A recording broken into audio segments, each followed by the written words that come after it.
Heck yeah. All right. Man, I'm getting this down to a science, and I should be, right? I should be. Now, obviously, I'm going to take a couple minutes and we're going to make sure everything's good because I am crazy like that. Like, I am always like, oh my gosh, what if this isn't working? Oh, perfect. It is. It is. It is. All right. Now, let me see. Give me one second. Type something. I'm just trying to get some tests. I think I've got the Twitch YouTube chat issue kind of ironed out. Test. No, I don't, but that's okay.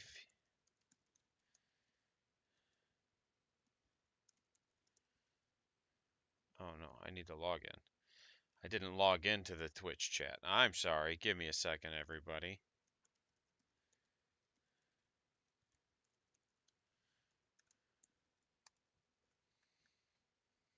Hey, I saw you guys up in there. Awesome. Perfect, perfect, perfect. Thanks.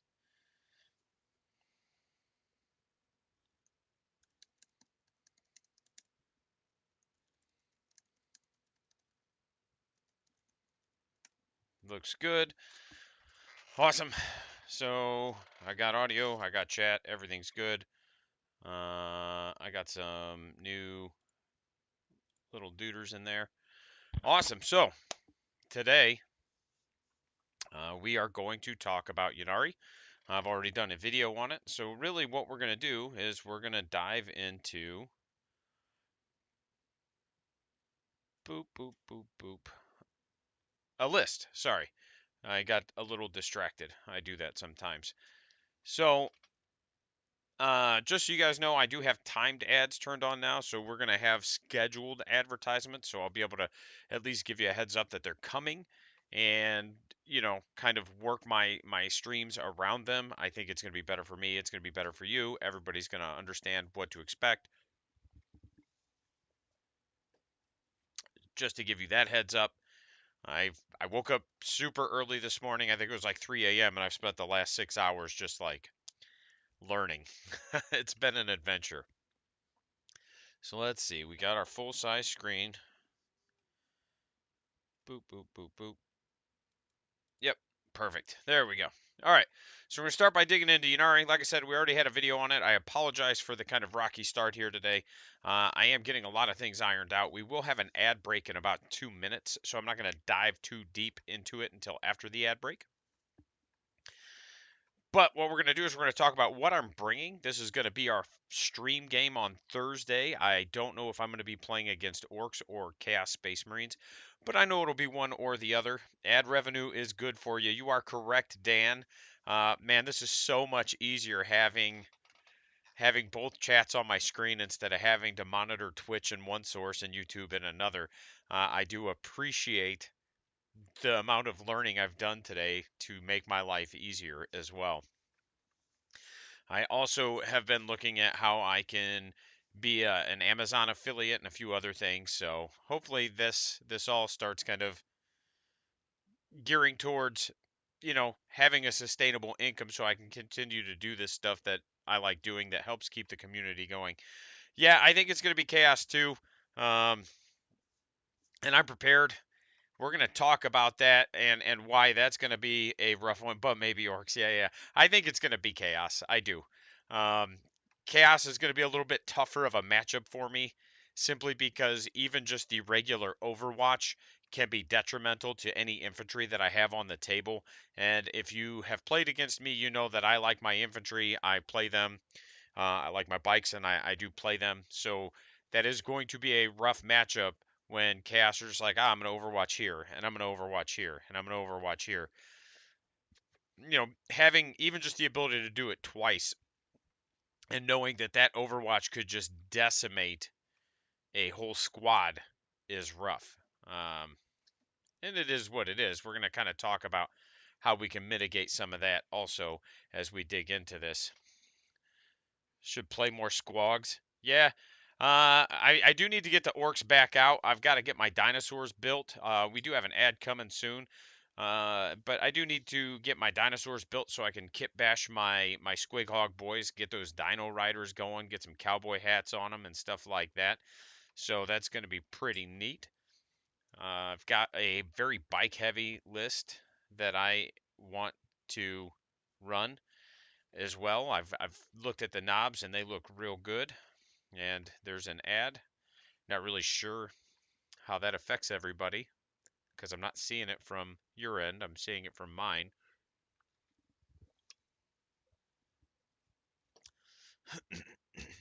But let's see. Let's take a look at. Let's pull up the first data sheet, which I believe was a Farseer. So we'll pull up the old Farseer.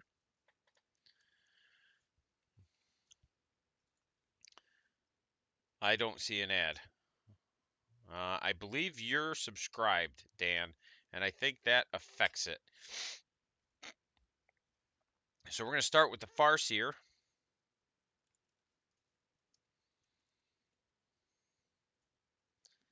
Let's find not Eldrad, although we could, which is neat. We can run named characters.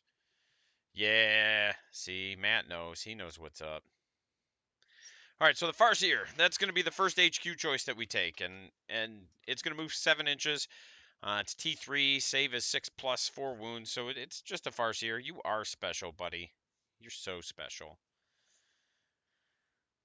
It gets Eldritch Storm, Shuriken Pistol, and a Singing Spear, or if you take the Witchblade, it doesn't take, or it won't get the Singing Spear. I think I'm just going to take the Witchblade. The Eldritch Storm is fine. It's Strength 6, -2, D3 damage. It is 24 inches, so I will be able to, potentially plink if it is chaos, plink some Marines.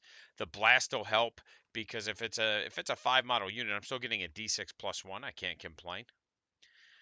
And then branching fates. Once per turn, when you use a fate dice to substitute a roll made for a model or unit, blah blah blah blah blah, you can make it a 6. So this is the ability that everybody's like, this is what makes Eldar so broken, and I'm not disagreeing with it. I'm less worried about the 6s and more worried about just making sure my things get to hit and wound.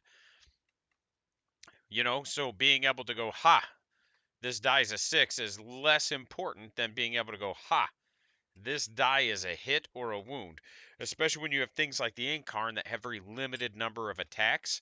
So I can just be like, well, this one hits, or well, this one wounds. I need this save, or whatever. You get where I'm coming from. The Witchblade is anti-infantry 2+, and it does 2 damage. So again, we're forcing. Oh man, it's getting real tawdry in this Twitch chat. Uh, the Witchblade's going to be pretty solid if we're getting ready to hack away Marines. It's going to be 3 up or die, which, obviously I'm not averaging a dead Marine every time it fights, but I can't complain, right? I could take the Singing Spear, but the Singing Spear is going to wound him also on 2s. No, on 5s, that's right. It doesn't have the strength characteristic anymore for melee. It's just strength 3. So I feel like the Witchblade is just a better take. Sure. That's what you could say, Tyler, you rude ass. And then Fortune, in your command phase, you can roll a d6, and on a 2-up, you pick one of your units and subtract 1 from the wound roll. So this is going to be important because it's just Eldari keyword units that get it. But Drukhari have the Eldari keyword, so your Drukhari can benefit from it. But honestly, I am going to be looking at using that to either protect like the Incarn if it's big and close enough.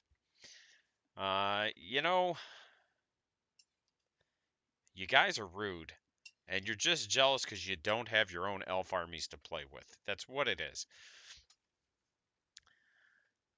Actually, Matt, I could see you building like a very melee-centric elf army with the Avatar of Khaine. Like, I real talk, could see you with that. Like, just Howling Banshees, the Avatar of Khaine.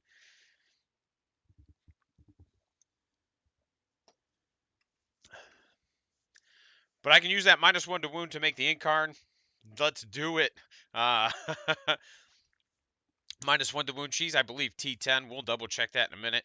I could put it in your Vrain's unit if I need a little bit tankier of a unit, because your Vrain also has some bonuses that she gives out that are pretty stout in terms of like increasing your durability.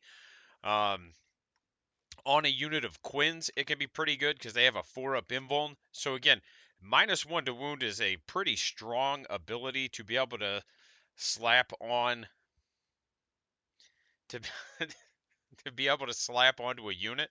So to me, the Farseer is just like an auto include, because again, I could take one of those fate dice, and if it's a 1, I could just be like, cool, it's a success. Like, you can't do anything about it. Again, I'm less worried about critical and more worried about just like, it's a success.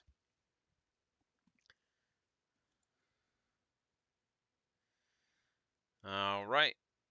The Incarn, and again, I will not run Ynnari and leave the Incarn at home, because to me, the Incarn is why I love Ynnari. Like, I just think it's a cool model. It's one of my favorites, and it's pretty bonkers to put on the table. And I know, again, we've talked about it a little bit, but let's look at it. If we can give it -1 to wound, it's T10 -1 to wound. It'll move 10 inches. It has 12 wounds. It halves all damage, and her teleport is pretty wild now, because it's limited to once per phase, but there's no restriction on it. So I can kill a unit in the shooting phase, bounce her up, and then have a good charge potentially. So she's going to require some precision and some forethought. She's not something you just put on the table. And what I've seen from most people that play the Incarn is they're not as aggressive with it as probably I am. But to be fair, I think just most people don't play as aggressively as I do anyway. But I am constantly pushing, pushing, pushing with it rather than holding it back as a deterrent, right? To me, for the way I play, it just works better if I can just keep right unga bunga, keep hitting you with that unga bunga. Thank you, Matt. Um, keep hitting you with it and keep hitting you with it and keep hitting you with it. So if I can keep moving it and keep you on your toes, to me, that's better than having it just camp in the backfield and just play nuclear deterrent with you, right? Like, we could just play Cold War for a few hours. But again, she is amazing, and the bee's knees. We are going to bring Yvrain because we have to now, and that's okay because Yvrain doesn't look bad. Maybe. Come on. Yvrain. And what do we got? Oh, beep, beep. Is that the Vizark? Yeah. You know what? Let's look at the Vizark real quick while I've got everybody here. Don't you bugs me, Tyler, you nasty. What does he do? I haven't even looked at it. We did the Ynnari video, and I kind of blasted through him. 5 attack, strength 5, neg 4, 2 damage. So he does hit real hard with precision. So he could also be a pretty important unit to bring if you can spare the points for it. While this model is leading a unit, it has the fight's first ability. Yeah, that looks pretty good. I like that too. And then each time it's selected to fight, select one of the abilities below, and its sword gets that. It either gets sustained hits, devastating wounds, lethal hits. All right, so I need a Vizark too, is what I'm seeing. Uh, gross. I hate the Twitch chat right now. You guys are disgusting.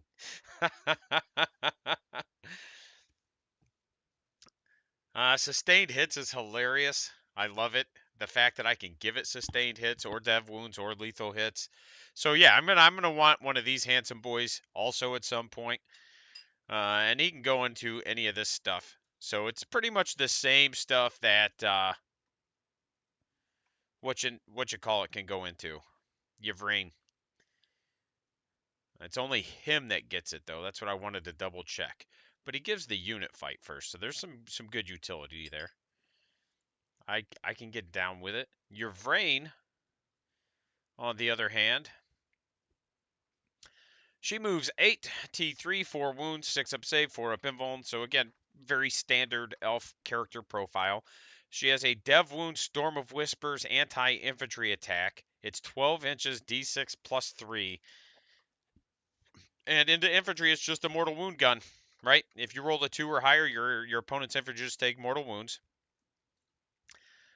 Yeah, it's a little rude. You're not wrong, Tyler. But it's only neg 2, buddy. um, she gives a unit a 5-up feel no pain, and then she replenishes a D3 bodyguard models in the command phase. Yeah, that's right. That's right, Tyler.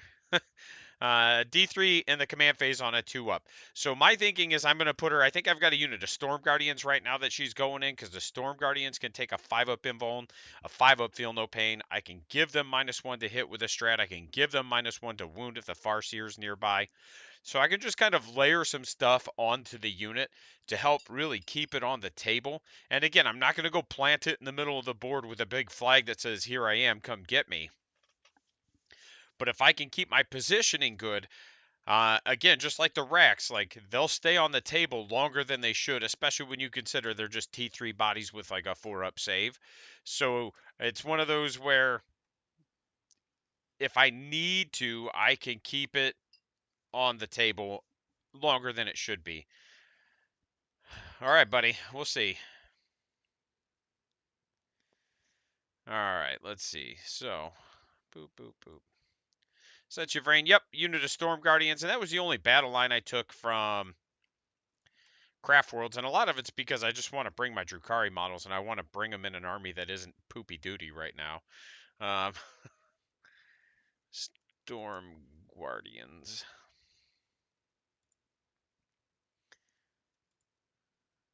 Let's see. Boop, boop. Everything's running a little slow today. Might be time to reboot the old computer. All right. So Storm Guardians, everything gets, the Shuriken pistol and the Guardian combat weapon. So the Guardian combat weapon doesn't really do anything anymore, right? 2 attacks. So I think it's just bonus attacks now. Yep. Because they used to just be 1 attack and then the sword gave him a bonus attack. Yeah, I did talk to John. Thank you, Tyler, for bringing that up. I did talk to him. He's going to come out Thursday. We're going to stream. So it's 2 attacks, strength 3. There's not a lot going on here. So arguably, like I'm almost better off throwing Harlequins in there instead, just because they have a better damage output and a better invuln. But they're also a bit more expensive. So I could end up shifting some things around to get a 5 or 10 model unit of Harlequins. Uh, honestly, like Tyler and John sometimes have some really close games, and it's funny. Um, I don't know if John like just feels bad for him and plays down to him or what. And I'm just teasing you, Tyler. Like I am, I promise. At the end of your combat phase or command phase, if this unit is within range of an objective marker and it remains, so they have sticky objectives just like the Cabalites, which was another reason I thought about bringing them as opposed to like the Harlequins. Like the sticky objectives are helpful, but I'm also going to have some Cabalites, so I'll have a source of sticky objectives. And then the Serpent Shield does give them a 5-up invul. And then I can put a couple Meltas in there if I want to. I don't think it's necessarily worth it. I don't feel like the Meltas are really doing enough anymore. Like, sure, I could kill a Marine with it, but at the same time, like, whatever. I don't really lose anything for getting it, so I guess there's no reason not to. But once we start going towards, like, pointed war gear, which I think is going to have to happen this edition at some point. That's fine. What are we ewing? Meltas are so bad. They are. At strength 8 and strength 9, like Meltas really are in a weird spot. They went from being a very, very good anti-vehicle weapon to just like, well, I guess I'll kill infantry with my anti-vehicle weapon, right? The Eldari Flamer Solid at strength 4, 0 AP. Again, it's assault. It ignores cover. So to me, that's a better take than the Melta. I guess the Melta, like if you hit, right, it'll maybe wound a Terminator because it wounds Terminators on 3s now instead of 2s. So that's cool. That's neat. But again, they're there to slap your brain into it and keep her protected if I want to. And then, like I said, it's not gonna be impossible to kill. Don't misunderstand me. But the 5-up, 5-up, yeah, Terminators are T5, just like Crisis Suits, and they have a 2-up save, but they don't fly, buddy. Uh, so, it's one of those where it's just to add a little bit of resiliency to it, but I think it's not worthless. It's not worthless. It's just not as good as it was. But again, it's just going to help keep them on the table. I think now that I'm talking about it a little bit more, the Harlequins are going to be a better take though. You shut your chaos mouth, boy. All right. Dedicated transports. I am going to bring a Wave Serpent. Because again, the way this army interacts right now, I could put Big Dick Drazar and his 10 Incubi entourage into the Wave Serpent because the transport rule just says Eldari keyword. So Eldari infantry and Incubi are Eldari infantry. That's right. BDB, son. Uh, so the Wave Serpent, it comes equipped with Twin Shuriken Cannon, Twin Shuriken Catapult, and a Wraithbone Hull, and that's just a melee profile. But I'm going to slap Bright Lances on it because they are Strength 12, Neg 3, so I can put a Twin Bright Lance on it for a single shot that'll reroll its wounds. And then I'll put I think I can still put a cannon on it. So that's what's going to end up happening. I'll do one cannon, one Bright Lance.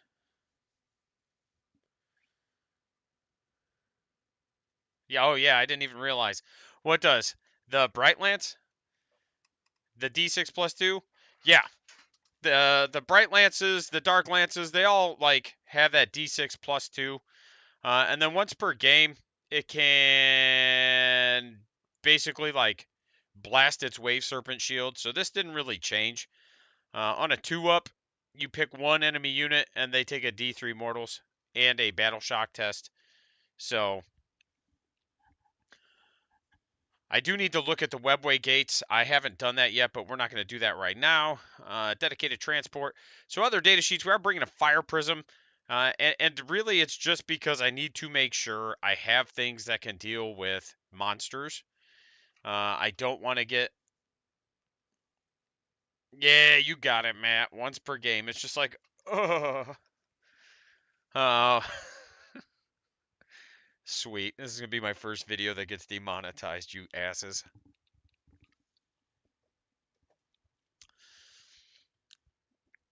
The Prism Cannon. Again, I don't want to get stuck playing against something where they have monsters and I just don't have anything to deal with them. Like a couple Dark Lances and a couple Bright Lances. But this Prism Cannon is 2 shots. It's Strength 18. It's -4 and it's 6 damage. Yeah. Immortalized forever. It does have Link Fire, but I'm only bringing one Prism Cannon, so it doesn't really matter. And then it can reroll 1 wound roll and 1 hit roll whenever it makes an attack. So again, it's one of those where it's going to be pretty efficient, and my Strands of Fate dice are going to be there to help keep it efficient, because when I need something to go away, I'm going to need it, right, to really just go away. And 6 damage is rough. It's just a flat 6. And this to me is something I don't necessarily need to have interacting with the game. Whereas like the Incarn is something I'm going to be using to put pressure on. Just the presence of a Fire Prism can drastically change the way a game is played. So if I've got it and I can set it up into a spot where I can pop it out and take some shots, awesome. I'm not going to complain. And we're going to kind of look at, excuse me, we're going to kind of look at some things I can do with it after we get done going through the list. Like just different ways I can keep things moving, keep things mobile, and ways I can keep this army going, rather than static. Because with elves, if you're static, you're just going to die. We got 5 Rangers, and then we got 2 units of Skyweavers, so we'll do the Rangers. And the Rangers really are just here, right? Like, I don't need them to do anything. Forward deploy and grab some objectives. That's about it. They do have a sniper rifle. It is 2 damage. So again, if I can see a character, I will definitely pop shots at it because they are 1 shot each, hitting on 3s. If they stand still, they hit on 2s. So they've got that kind of reverse heavy interaction that's going on right now. And again, 2 damage is one of those where I'm not going to complain. If I get some wounds on you, awesome. If not, oh well. But once per turn, when an enemy unit ends a normal, advance, or fallback within 9, it can make a D6 move. So for me, that was the big thing, is that, again, like, I need things that can keep interacting and keep moving. So if you get next to them, I can roll a D6 and move them that far. So if I pop them out and throw some shots and then you move towards them to charge, I can just hop back. And then I also have Phantasm as an option to hop back, but I'd rather not use Phantasm on my Rangers. There's far better targets for that strat. And if you don't know, Phantasm lets me move in your movement phase because that's how elves work. I wish Bailey was on here right now just so I could listen to him whine. Skyweavers. So these look very good. And it's interesting because I've had people tell me, oh man, Quins don't look very good. And maybe, I don't know what the context they're using is, because when I look at these data sheets, I'm like, these things look bonkers. You're crazy. Like, there's nothing about these that look bad. They got a 4-up invuln back. The Skyweavers move 14. They fly. I mean, that's also true, man. Is that, like, unless it's just inherently game breaking and busted, like, it's just bad. There's no in between. It's a lot of stuff is objectively bad though. It's not just Tau.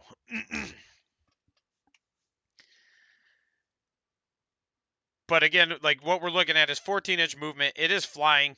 They are mounted, which I'm mixed on. I understand why. Like, they should be mounted. I'm not saying they shouldn't. I'm just saying the mounted interaction as a whole.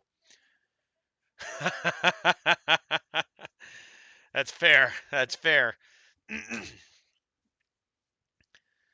But they got each one's got a shuriken cannon, star bolus, and close combat weapon, and then you can replace any number of models can replace their shuriken cannon with a haywire cannon, and they can replace their bolus with a zephyr glaive. So because I am who I am, they're all getting the zephyr glaive, which is strength 5, neg 1, 2 damage, and then I'm going to just throw the haywire on them because that's what level of pig person I'm just going to be. It is an anti-vehicle 4+ devastating wounds. So again, it's just one of those where these are the tools that I have to deal with vehicles. This is what I'm bringing. So I'm bringing 2 units of 2 of these. And I'll have a couple of very mobile, very fast units that I can move around the board to help kind of get rid of vehicles. And then each time this unit ends a normal move, you can select one enemy unit, excluding monster and vehicle, and you roll a die for each model in this unit. So they just have the same ability as the Reavers. The Reavers do that specific ability a little bit better, just because you can take 6 of them in a unit. But still just bonus damage, right? So the Skyweavers look really good. And like I said, like, I've had people who are just like, oh, Harlequins are bad. And I'm just like, man, I'm looking at these data sheets. They don't look bad. They actually look really good. When we get through all the Craft World stuff, we're going to take a look at Warlock. Well, we're going to take a look at the troops. Okay.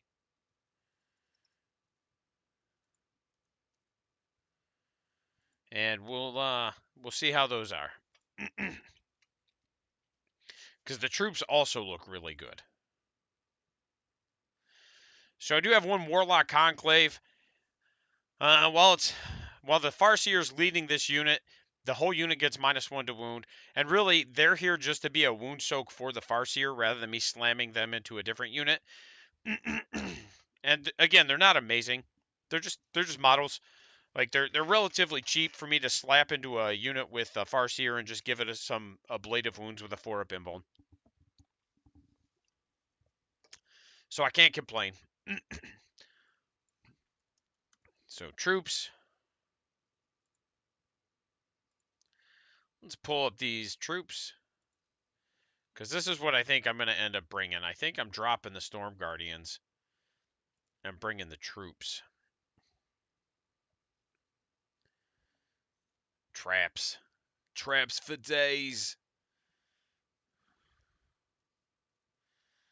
All right, well, welcome to the YouTube chat, Dan. Dan said he's tired of the Twitch chat. He said y'all are being hellions, ruffians. So he switched platforms. He was like, oh gosh. All right, so troops, again, 8-inch movement. Each time they make a charge wound, gotcha. Each time they make a charge wound, you get +1/2 wound. And then you can give them all like a Harlequin special weapon, which is strength 4, neg 1, 1 damage. Mama didn't, Mama didn't raise no Twitch. Harlequin special weapon, strength 4, neg 1, 1 damage is a pretty, like, it's a pretty solid melee profile. No, it's not the 2 damage attacks that they had in 9th edition, and that's really what I think is going on, is when people look at Quins and they're like, oh, they only have 1 damage attacks. Well, sure, but if you look at a lot of the melee, it's not the same. So if you just look at it in the context of 10th, strength 4 -1 with +1 to wound is pretty good.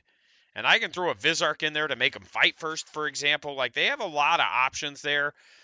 So, again, like, I just look at the Quinn's units and I'm like, no, everything about these is good. There's nothing bad here. You guys are crazy. Oh, no. A wild Matt Miller appears in the YouTube chat. The rest of my list is going to be Drukhari. And we've got an Archon. And I'm not going to necessarily pull up everything and dig through this because we've talked about them pretty regularly. Oh my gosh, it's like migratory birds.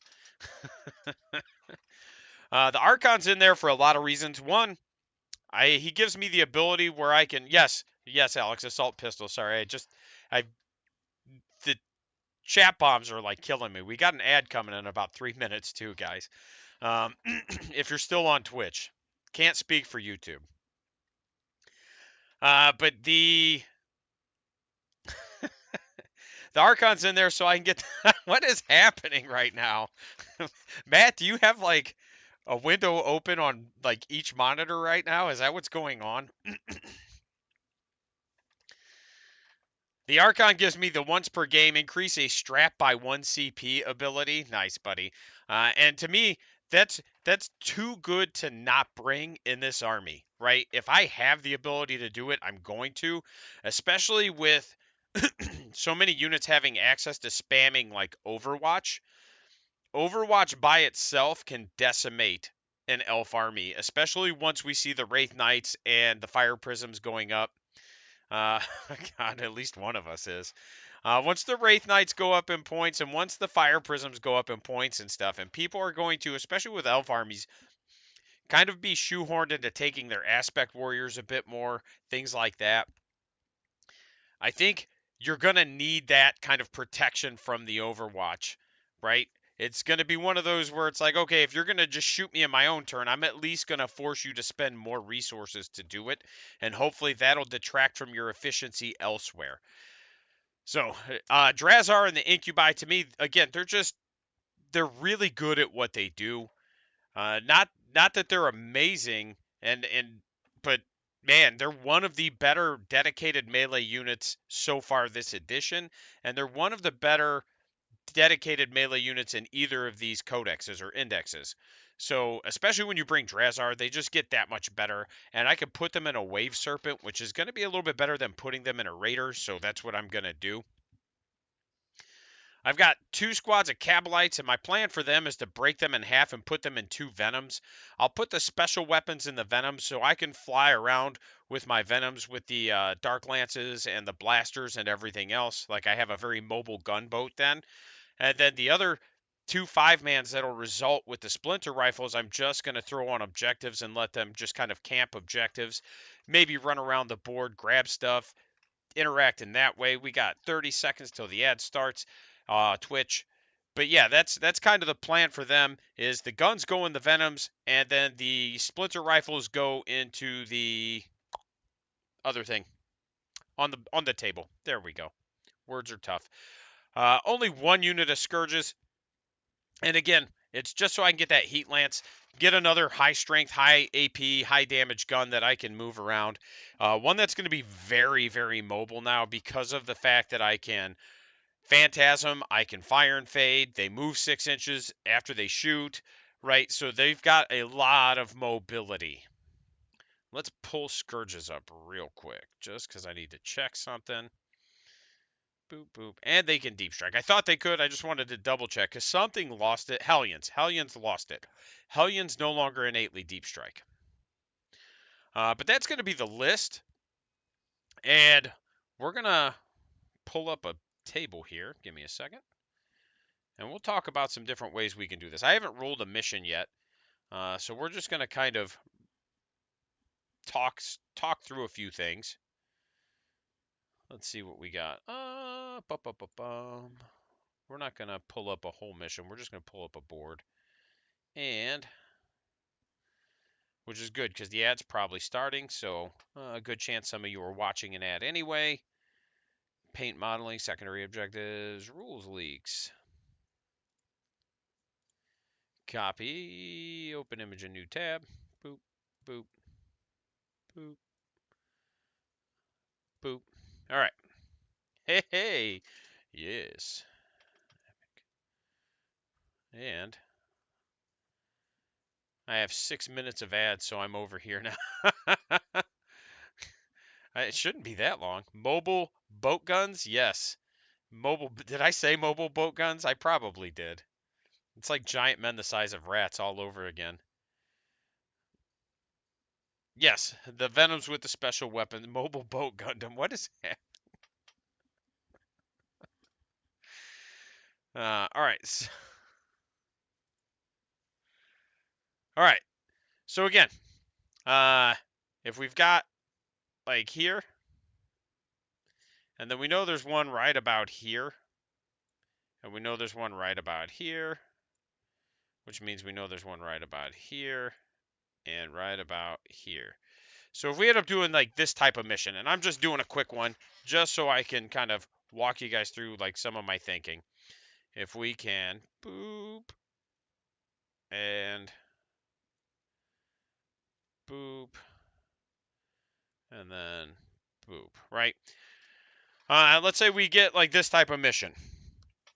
Obviously, engage on all fronts is effectively an auto take. And if I end up playing against Chaos Space Marines, I'm going to play a very. Oh, that did not do what I wanted it to do. Oh, no. Uh, you know, I'm going to play probably engage. I don't know that I play cleanse. I might do that though. I'm not a fan of it with the way the objectives are going to be sitting, because if I remember right, these are like out in the middle of nowhere, and it's over 3 inches, so I can't just sit in there. I could be wrong. Like I said, my measurements aren't perfect. I'm just kind of ballparking it. If I can sit in the terrain and control this objective, I'll take cleanse. If I can't, then I'm not taking cleanse. And then outside of that, I might take if he's got a lot of vehicles, like if he's bringing everything you ever wanted. Yeah.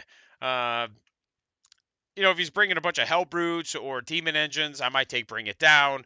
If he's bringing a bunch of characters, I'm probably not taking Assassinate. Not, I'm not sure I can get close enough to do the damage I need to. And then if he's just got a brick of Terminators, for example, with Abaddon, I'm just gonna let them do whatever it is they're gonna do. It's one of those where there's just certain units that I still haven't really I just can't interact with. Lich Guard for Necrons with the way that they reanimate, with their, what is it, like 2 or 3 up save and their 4 up invuln and then their 5 up feel no pain and they can reanimate and etc. Like I just don't interact with them, so it's like cool. You can just have whatever space you want. Like I'll just go try to get rid of the things that are letting you reanimate, and you can't catch me. And that's the way I've had to play against those types of lists.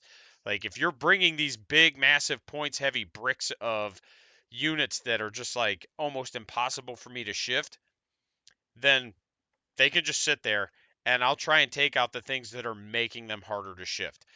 Um, But if you're doing engage right, you can very easily get here and here. And depending on like your advance rolls, because you're going to want to advance a lot of things. But honestly, like really you could just, this is 6 inches to here. If you just line your Cabalites up here, they'll get behind this terrain feature without having to advance.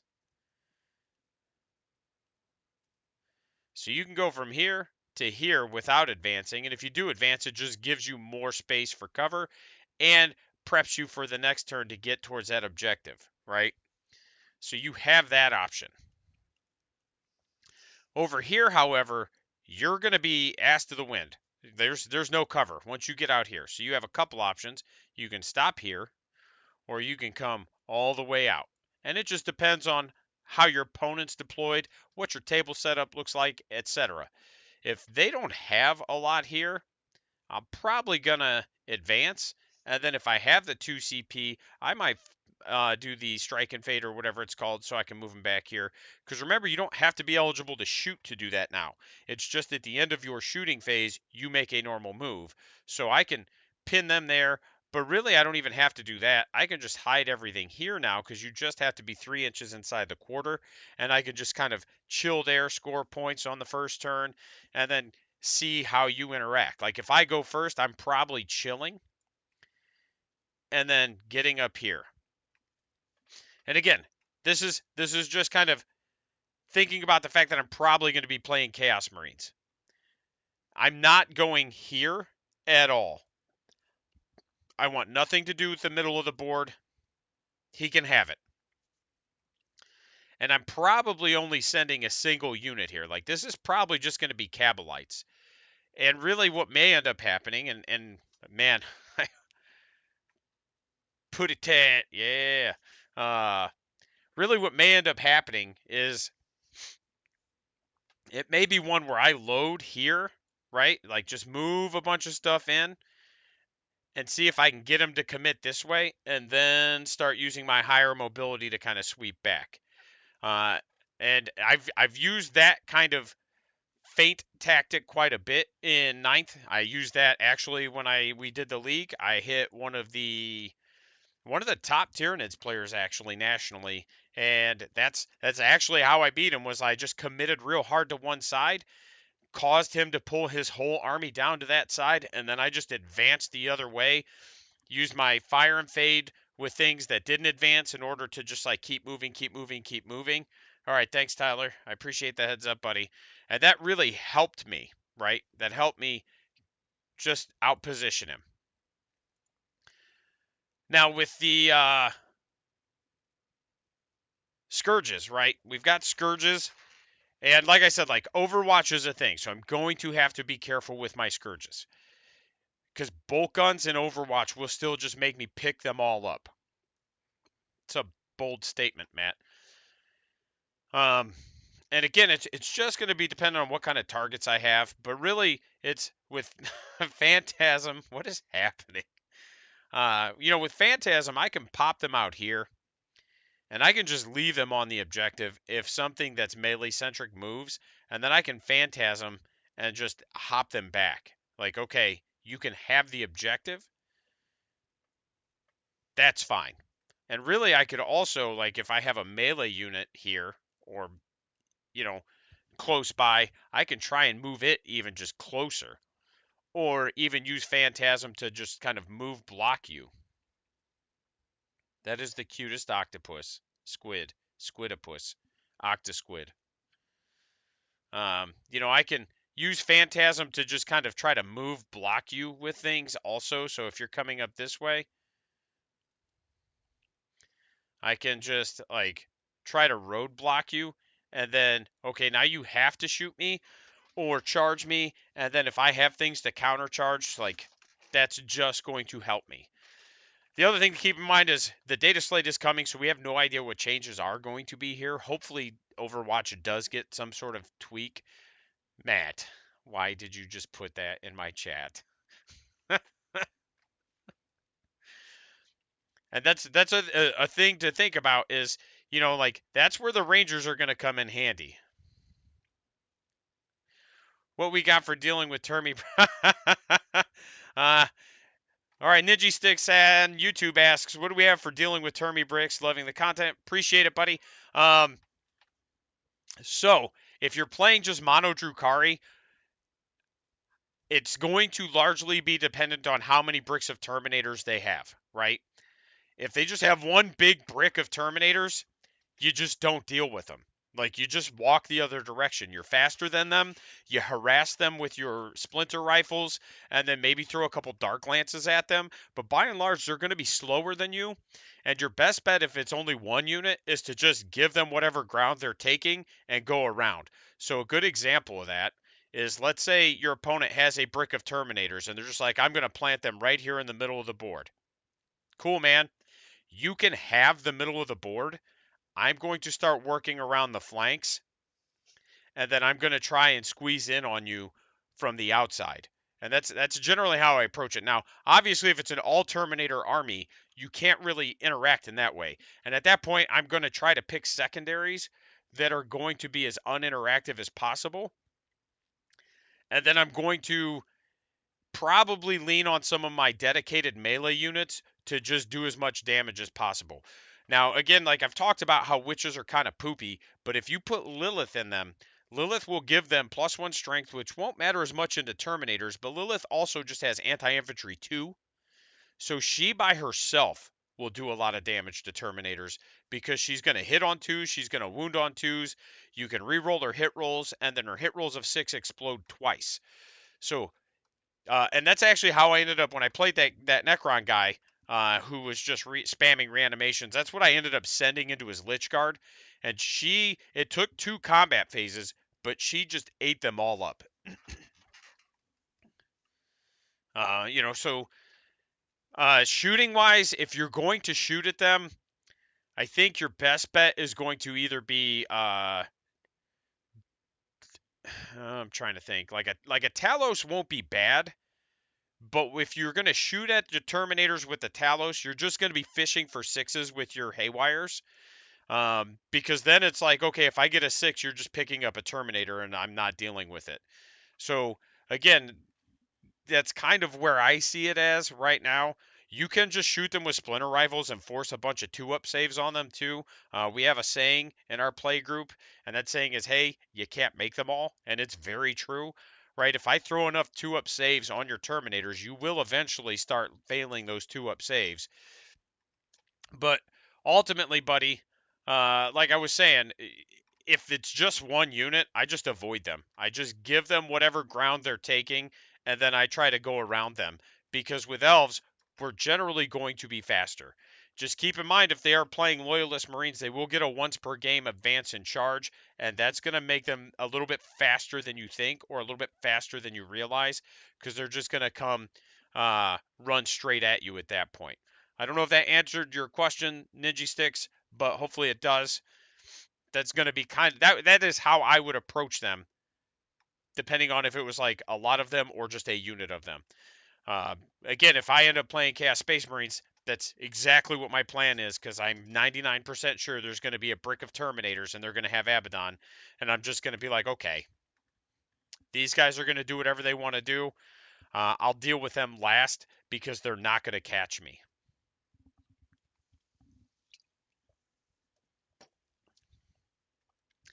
And that was actually somebody had asked me about that in the comment section of one of my videos. How would I deal with custodes? And I haven't looked at the custodes index yet, but generally speaking, how I have historically dealt with them is I've just tried to not interact with them unless I had to. But yeah, Drazar and Incubi will do a lot of damage. Lilith will do a lot of damage. Generally, I know you don't want to tie up Terminators in melee, but if you can, especially if you can tag them with both units, like if you can hit one brick with both Lilith and 10 Witches and Drazar and 10 Incubi, something will get through, and there will be Marines dying. The other option you have is to just try to tie them up with racks. If you can get like 10 to 20 racks into melee with Terminators and just be like, cool, man, here's my tar pit. We're just going to sit here. Because you can spam your -1 to wound strat to keep them wounding on like 4s or, even 5s, depending on what their melee profile is. And that's going to help a lot as well. Yeah, and that's true, Tyler, is they can't take an apothecary and a captain in a unit. And again, they can't do anything about that. Uh, if they've got an apothecary and a captain, so be it. At that point, maybe it's worth to charge Drazar and the Incubi in, and then just pop Drazar's once per game ability to give him precision hits, and just try to kill that apothecary first, and then resolve the rest of your attacks. Um, and that's it. Like, if you've got a 2-up save, a 4-up invul, and a 5-up feel no pain, and you get to re-roll hits for days, like that's about all you have to do with them. Like, that's all you have that can really work with them. Um, Scourges, like I said, like there's a lot of mobility. Yeah, uh, yeah, there is the core strat issue a challenge. Yeah, and that's just like the quintessential Dark Angels build is a lot of Terminators. And I don't know what units you have access to or what you plan on taking, but generally speaking, you're just going to rely on your mobility, and you don't want to send like one unit into something. You want to send multiple units into something if you're getting into melee.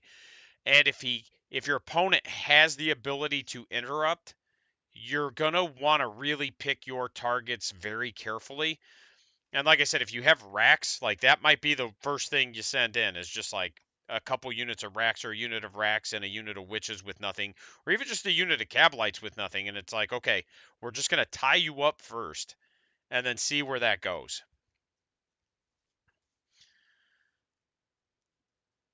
But my thinking is, right, like, so if I can get even just with this setup, we have a lot of hiding spots. There's a lot of shooting lanes too, but there's a lot of hiding spots too. You and me both, Alex. Uh, you've got, they're not massive, but you do have like lanes. You've got a little lane here. You've got a lane here. You've got lanes here. Lanes here. So there are shooting lanes in these tables. They aren't, like I said, they're not massive, but they do exist. But there's also a lot of hiding, and I like the smaller footprints because they create little nooks, right? Like we've got this little nook here we can hide in. I do like that, and then you can hop it. And because of the way this terrain feature is shaped, you actually have space that you can get a vehicle through there if it's small enough. Like there's a lot of good interaction with this layout. There's some things that leave me shaking my head, like this, but uh oh, yeah, no, for real, man. You're good. You're good. And the struggle is real, buddy. I just found out like this past couple months, and I've just been readjusting my lifestyle to kind of learn and accommodate it and get better at managing it. So, no worries, bud. Um, it's interesting though, because like I said, like scourges have a lot of movement. If your scourges are here, they move 14. You can actually bounce here. If they shoot, then you can bounce here. Then at the end of your movement phase, they can bounce here, or shooting phase. So you can actually get, like 30, I think it's 34 inches of movement from the scourges. So you have a lot of space to play, but you're going to need your command points in order to make that happen. The Phantasm is going to help you out a lot because, like I said, you can roadblock people with units, and then when they get closer to charge, you can just beat feet back. Because the Phantasm, I believe, is a 7-inch normal move in your opponent's movement phase. So that gives you a lot of freedom. That is one thing that I like about bringing my Drukhari units to a Craft Worlds game is that I'm going to get a lot more interactions in my opponent's turn than I would with Drukhari.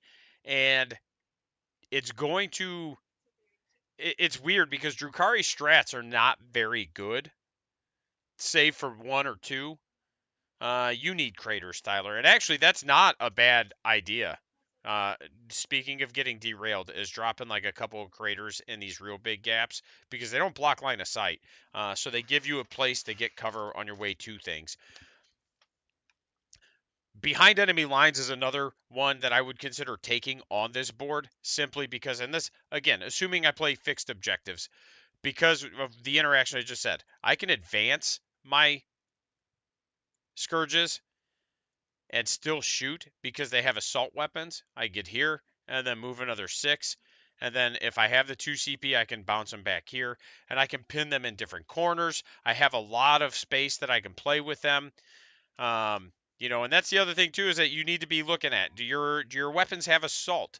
If they do, you remember there's no reason to not advance unless you need them to charge. So if your weapons have assault, just advance. Plan on advancing every turn, even if you don't move the whole movement.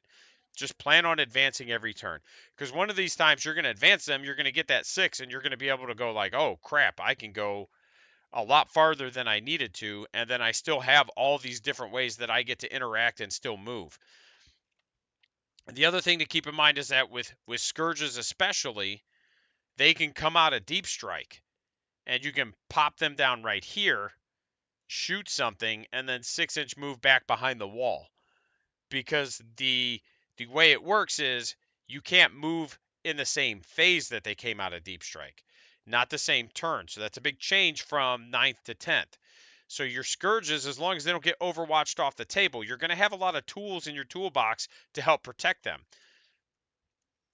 You can line them up on this ruin and then shoot if there's something here, and then just bounce them back behind the ruin even. And that's why, again, like with Drukhari, I think you have to go fixed secondaries for now in terms of competitive play. Like, I think you're better off just going fixed, taking engage on all fronts, and then probably behind enemy lines or teleport homers or something like that.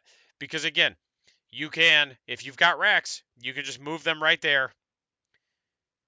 You'll be within 6 of the center, and then you can get your 2 points, and then you can just leave those racks there until they either shoot them off the table or charge them off the table.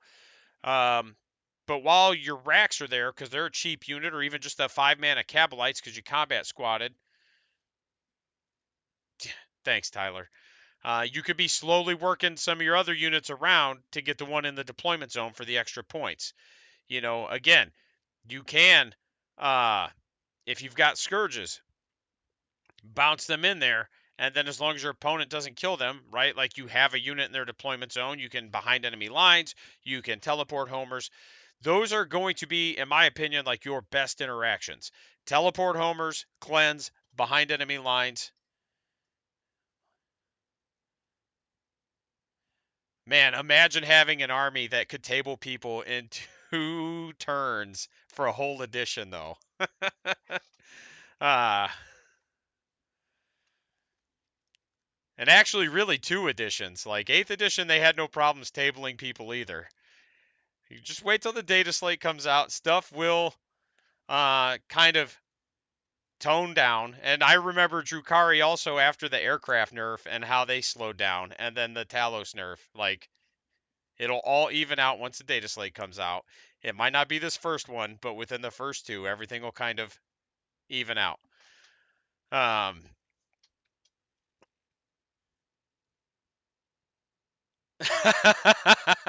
and I get it, man. I get it. Be mad. I'm just telling you, man. Like give it a little bit of time, and I think everything will kind of temper out. Everything will kind of even out. I think those top armies are going to come down a little bit. The bottom armies are going to come up a little bit, and I think this first data slate will be very telling on how this edition kind of goes, right? If this first data slate that's coming out probably within the next 2 to 3 days really doesn't fix anything, that just lets me know that this is where 10th is and that's what we're doing. And that lets me know where I need to be. But I don't think that is the way it's going to be. I think given the way a lot of tournament organizers have kind of come together to try to stop some of this, GW is listening, and I know they are. right? Like I know GW as a company is listening, even if they're not play testing.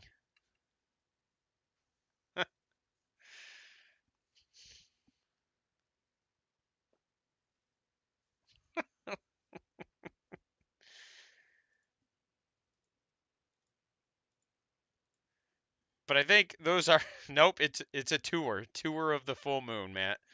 I do think those are your second, like your best secondary options against a lot of armies. Is just ones where you can rely on your mobility and not rely on damage output. You will have damage output, but it's not going to be necessarily consistent. It's going to be a little spotty unless you're only playing shooting. And even if you're only playing shooting, again, if anybody has indirect is just going to make you pick up your whole army. And that's the other thing to keep in mind is that if you get across the table and your opponent's got like two whirlwinds or three basilisks or whatever, you're just going to have to make the best of it, put as much into reserves as you can, and try not to get tabled in one or two turns. You know, um, and that's it. Indirect is another one of those things that I think gets addressed with the data slate. I don't know, but if I had to guess, the things that I think get addressed with the data slate are towering, indirect, and then fate dice. Like those three things, and then maybe some stuff with the custodes book. I don't know if they address that necessarily right away. And then as far as that may be all that gets addressed to start with, just to see how bringing the top armies down inadvertently or indirectly raises the bottom armies up. And again, I'm total speculation. I don't know, but would not surprise me if that is how this first data slate goes. Is okay, the things that are broken we're going to fix, and then everything else we're going to see how it shakes out once we fix the broken interactions. And then the second data slate might be the one where we start seeing more tweaks to armies. It's okay. I have not been able to stay on topic because of you guys. It's all right. And I've only got about 7 more minutes here, and then we're gonna call it because I've got Fourth of July stuff to do. And again, happy Fourth, everybody. I don't know if I said that yet, so happy Fourth to everybody.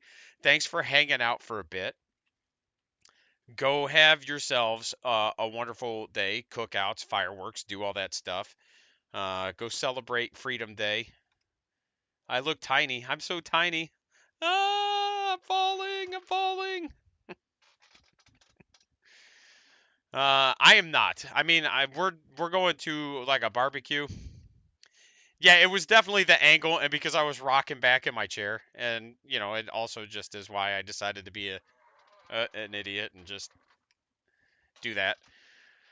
Um, oh, like from freshly squeezed potatoes.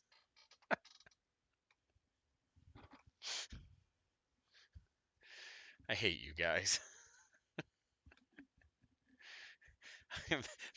Matt's just in his basement with a potato between his palms, just like crushing it with his hands, squeezing the potato juice goodness into a bowl.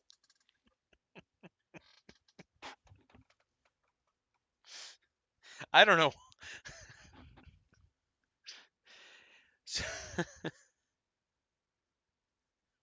Is that some sort of Irish joke, dude? Jesus.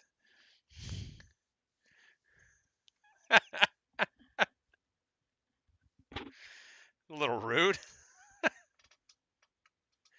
Everybody loves potatoes. You can boil them, mash them, stick them in a stew. Uh, got an ad in about 45 seconds. So, really, actually, I think Automod, hell, Jesus. Thanks, Matt. You got my first mod warning.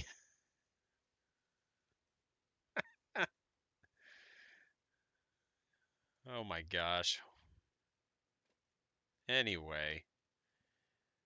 Let's get rid of this. Can we get, yeah, get rid of that. Boop, boop. Close out my Epic pen. Yeah, we got to allow that. That's definitely rev up those fryers, boy. Um, you're something. I don't know if winning's the word I'd use, Matt. But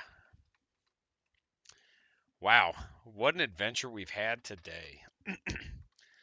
So on that note, I think this is where we're gonna call it. I got a little bit of time talking about Ynnari. Most of my time was spent just kind of moderating whatever is happening in the chat today. Um, but thank you guys. It was fun. I will see everybody later. Actually, are any of you guys gonna be around Friday? Are we doing games Friday while I've got most of you in a chat?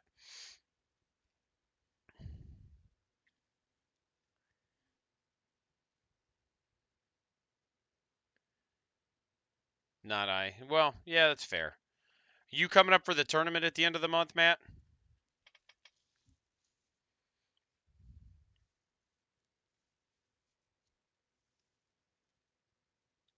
The 29th? I feel like you had said you had something on that day.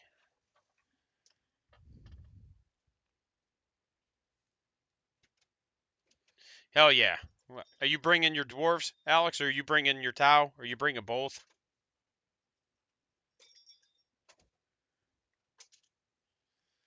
It should only be a minute and a half of ads. Whereas this is like Crisis Suits wounds, where it just increases every time we talk about it. They've got to have like 30 wounds by now. That I think that is what you said was you might have a gig that day. I feel like we had that discussion. So, all right, well, whatever you bring, I'll bring cards, and I don't know if I'm bringing the Incarn. I might just bring the boys out because I like playing orcs, and I haven't gotten to play them in a couple weeks because of doing videos. And I'll get to play my Ynnari at least once or twice anyway. So Mike could be bringing some orcs out Friday just so I can get them back on the table. They looking pretty lonely over there. So cool. Sounds good. We'll see you guys Friday. Tyler, are you stopping by Thursday? If so, I'll see you there. And everybody have fun, stay safe, don't drink and